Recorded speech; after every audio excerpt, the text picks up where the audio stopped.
आप सीधा उसके बाद बी पॉइंट पे आ जाओ। मैं छोटे एग्जांपल पहले करा रहा हूँ। पेज 153 पे आपको मिलेगा नीचे keyman insurance policy, single entry है, छोटा सा ट्रांजैक्शन है। What is keyman insurance policy? इसी लिस्ट का एक पार्ट है सबसेक्शन 2 का। कंपनी लॉ में अपन एक टर्म यूज करते हैं KMP, की मैनेजरियल पर्सोनल, उसी की बात यहाँ पे हो रही है। कीमैन इंश्योरेंस, कंपनी अपने KMPs का इंश्योरेंस करवाती है कि भैया तुम्हें कुछ हो गया तो हमारी कंपनी का क्या होगा, तुम्हारी फैमिली का जो होगा वो तो होगा ही, लेकिन हमारी कंपनी का भी तो क्या होगा, सारा तुम पे जो डिपेंड करता है। तो कंपनी के जो टॉप लेवल पे काम करने वाले लोग हैं, अगर उनको अचानक से कुछ हो जाए तो कंपनी तो बेचारी परेशान हो जाएगी, उनका बिजनेस रुक जाएगा पूरा। क्योंकि एक थॉट प्रोसेस होता है जिसपे कंपनी चल रही होती है, डिसीजन मेकर होता है जिसपे कंपनी चल रही होती है। तो एकदम से कोई दूसरा आ जाएगा, सब कुछ ठीक कर देगा, थोड़ा टाइम ले लेगा, चीजें डिसरप्ट हो जाती है। तो इसलिए कंपनीज अपने KMPs का इंश्योरेंस कराती है। अब जब इन KMPs का इंश्योरेंस करवाया जाता है तो इंश्योरेंस फ्री थोड़ी ना है, उसका खर्चा है ना, प्रीमियम। वो प्रीमियम कौन पे कर रहा है? कंपनी पे कर रही है KMP के लिए, समझ आ रहा है? अच्छा, प्रीमियम पे कर दिया, इंश्योरेंस करा दिया, चलो ठीक है।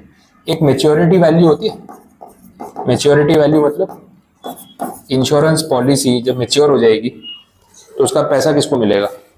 अब इसकी मैच्योरिटी आने के रीजंस अलग अलग हो सकते हैं। एक है कि वो जो KMP है उसकी डेथ हो गई, लाइफ इंश्योरेंस कराया था, डेथ हो गई, तो वो पैसा जो है उस रीजन से आया। कितनी बार ऐसा भी होता है कि भाई हमने कुछ टर्म फिक्स किया था कि 5 साल के लिए पॉलिसी ले रहे हैं, 5 साल में अगर डायरेक्टर को कुछ नहीं हुआ तो भी पैसा तो मिलेगा, लेकिन वो पैसा डायरेक्टर खुद रख सकता है या फिर वो पैसा कंपनी रख लेगी, कोई भी चीज यहाँ पे पॉसिबल है।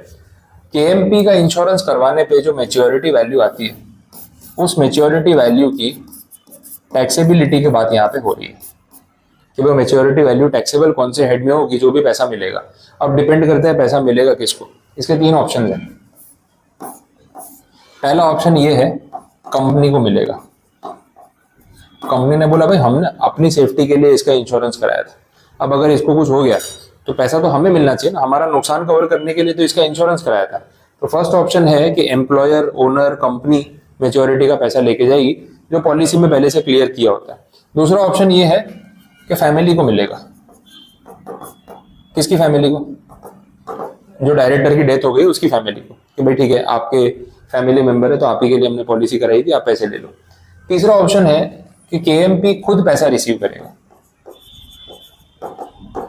ये तब हो सकता है ना जब फिक्स टर्म के लिए हमने पॉलिसी ली, 5 साल के लिए पॉलिसी ली थी, 5 साल के लिए KMP को अपॉइंट किया था, कंपनी ने प्रीमियम भरा, अब बोला 5 साल में अगर आपको कुछ नहीं हुआ तो भी पॉलिसी का पैसा तो आने ही वाला है, क्योंकि पॉलिसी उस टाइप की है, तो वो पैसा KMP खुद रिसीव कर सकता है क्योंकि वो अलाइव है।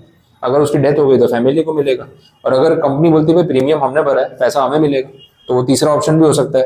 तो इन शॉर्ट KMP के इंश्योरेंस का मैच्योरिटी का पैसा तीनों में से किसी के पास भी जा सकता है, कंपनी के पास भी जा सकता है, फैमिली के पास भी जा सकता है, KMP के पास भी जा सकता है। समझ आए? टैक्सेबिलिटी इन तीनों सिचुएशंस पे डिपेंड करती है। पैसा कौन रिसीव करता है, ठीक है, उसके ऊपर डिपेंड करेगा कि वो पैसा उसके लिए कौन से हेड में टैक्सेबल होगा। अब समझो कॉमन सेंस वाली चीज है, अगर पैसा कंपनी रिसीव करती है तो उनके लिए टैक्सेबिलिटी कहाँ पे आएगी? PGBP। क्यों PGBP? क्योंकि ये एक्सपेंस भी तो बिजनेस का एक्सपेंस था, तो इनकम भी तो बिजनेस की इनकम होगी, तो कंपनी के लिए तो ये सब बिजनेस की वजह से हो रहा है ना, तो उनके लिए मैच्योरिटी का पैसा कहाँ पे टैक्सेबल होगा? PGBP में।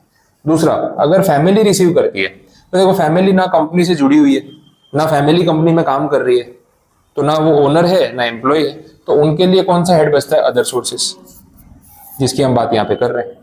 और तीसरा, अगर KMP खुद रिसीव करे तो उसकी तो जॉब से कनेक्टेड हो गया ना ये, तो वो कौन सा हो गया? सैलरी। ठीक है, सैलरी। बोलो कोई कंफ्यूजन? अब हमने यहाँ पे 3 पॉइंट्स एक ही साथ कवर कर दिए। ये पॉइंट्स तीनों हेड में आते हैं, PGBP हेड पढ़ेंगे उसमें भी आएगा, सैलरी में भी आएगा और यहाँ पे भी। समझ आ रहा है? तो कौन सा वाला इंस्टेंस यहाँ पे कवर हो रहा है आपके सामने? बाकी के जो 2 इंस्टेंस है वो हम उन हेड्स में फिर से देखेंगे। तो जब PGBP पढ़ाऊंगा तभी भी पॉइंट आएगा और रिकॉल होना चाहिए कि ऐसी बात हुई थी। सैलरी पढ़ाऊंगा उसमें भी आएगा, तभी भी रिकॉल होना चाहिए, क्योंकि एक ही टाइप की सोर्स है, टैक्सेबल 3 अलग अलग हेड्स में हो सकती है, ये रीजन है। बोलो कुछ कंफ्यूजन? समझ आ रहा है? This is keyman insurance policy, one of the examples of 56 subsection 2 specific list.